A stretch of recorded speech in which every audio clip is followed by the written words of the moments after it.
balagha fi birrihima lam yafi bi syukrihima. Hendaklah dia tahu seperti apa, sebaik apa kebaktian dia kepada kedua orang tuanya, itu tidak pernah dia bisa mencapai berterima kasih kepada keduanya. Belum. Jangan pernah merasa aku sudah berbakti, jangan. Kemudian Ibnul Jauzi menceritakan an Zur'ah bin Ibrahim anna rajulan jaa ila Umar. Ada seorang laki datang menjumpai Umar bin Khattab radhiyallahu taala anhu. Dia berkata, innali umman balagha bihal kibar wa innaha la taqdi hajataha illa wa dhahri matiyatun laha wa uwaddi'uha wa asrifu wajhi anha fahal addaitu haqqaha. Ini orang tanya sama Umar radhiyallahu taala anhu, wahai Amirul Mukminin, aku nih punya ibu udah tua, udah renta, dia itu udah nggak bisa apa-apa. Dia kalau mau ke kamar mandi, punggungku yang jadi kendaraan. Ke kamar mandi, aku yang memwudukkan dia dan aku memalingkan wajahku ketika aku memwudukkan dia, membersihkan dia. Karena nggak ada orang lain, dia yang melakukan itu. Apakah aku sudah membalas budi dia? Qala la. Enggak. Kata Umar, la. Qala alaysa qad hamaltuha ala dhahri wa habastu nafsi 'alaiha. Bukankah aku, wahai Amirul Mukminin, sudah mengangkat dia di atas punggungku dan aku menahan diriku demi dia. Enggak kemana-mana, enggak keluar kota kemana-mana, aku diam di rumah untuk dia. Apakah aku tidak membalas budi dia? Apa kata Umar? Enggak. Kenapa? Innaha kanat tasna'u dzalika bika wa hiya tatamanna baqa'ak. Ingat ibumu dulu ketika dia gendong engkau, ketika dia membersihkanmu, ketika itu dia mengharapkan engkau hidup. Dan engkau sekarang berbuat itu kepada ibumu. Kau ingin ibumu cepat mati. Kau ingin berlepas diri. Kadang kalau anak ngomong, ya aduh kesian ibu ya, mudah-mudahan udah cepat mati ibu daripada tersiksa di dunia ini. Padahal yang tersiksa bukan ibunya. Siapa? Dia. Si anak merasa nggak nyaman merawat ibunya yang sakit. Pintu surga jamaah. Ma'asyiral muslimin rahimakumullah, datang orang lain kepada Ibnu Umar radhiyallahu taala anhum. Ini kisah sering kita dengar. Tapi terkadang lewat aja. Datang seorang kepada Ibnu Umar mengatakan, hamaltu ummi ala raqabati min Khurasan. Aku gendong ibuku di punggungku, di leherku sini, dari Khurasan. Khurasan itu di mana jemaah? Di Iran sana. Jalan kaki ini dia, gendong ibunya. Antum gendong ibu mungkin dari depan rumah ke dalam aja kadang kala udah berat. Ini dari Khurasan berangkat haji dia. Ingin ibunya berangkat haji. Hatta qadaitu biha manasikal hajj. Aku sampai selesai melaksanakan manasik haji. Aturani jazaituha. Menurutmu aku sudah balas enggak budinya dia? Qala la. La. Wala talqatun min talaqatiha. Sakit dia ketika dia menjerit untuk mengeluarkan engkau dari perutnya, satu belum kau balas. Para jamaah, Ibnu Jauzi mengatakan, hendaklah orang yang berbakti tahu diri. Sebanyak apapun kebaktian dia, sebanyak apapun duit yang diberikan kepada ibunya, bapaknya, maka dia belum membalas budi orang tuanya. Dan seorang anak, ingat, yang sudah dewasa, jangan berpikir berubah. Aku kan sudah jadi bapak, Ustaz.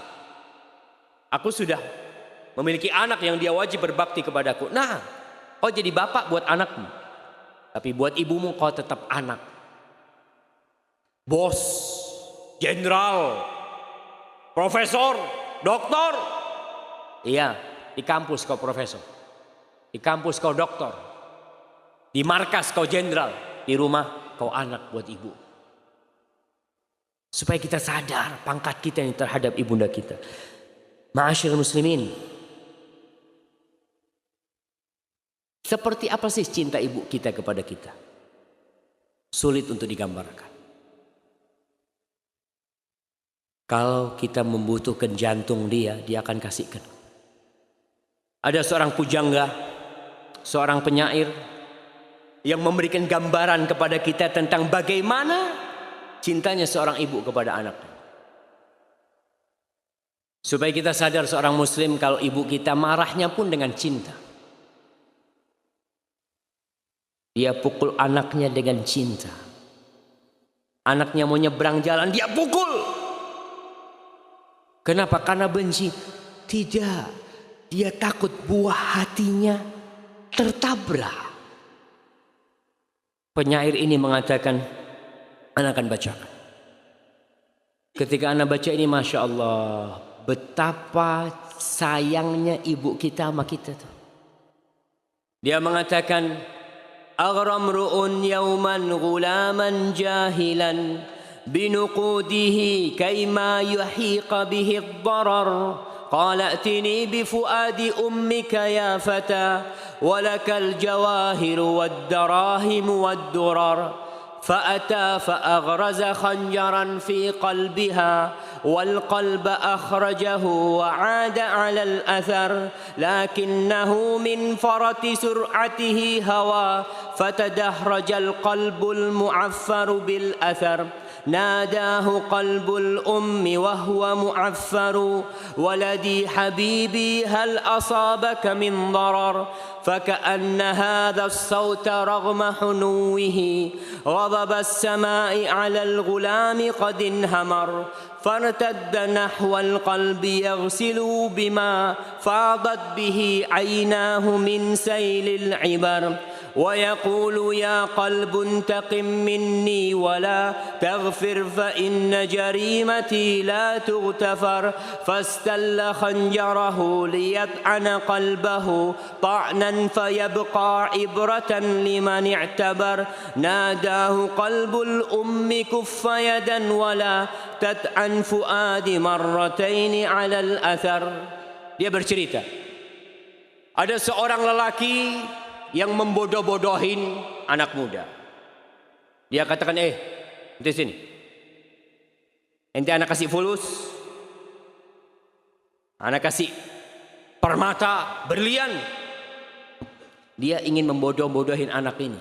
Tapi syaratnya satu. Kau datangkan jantung ibu.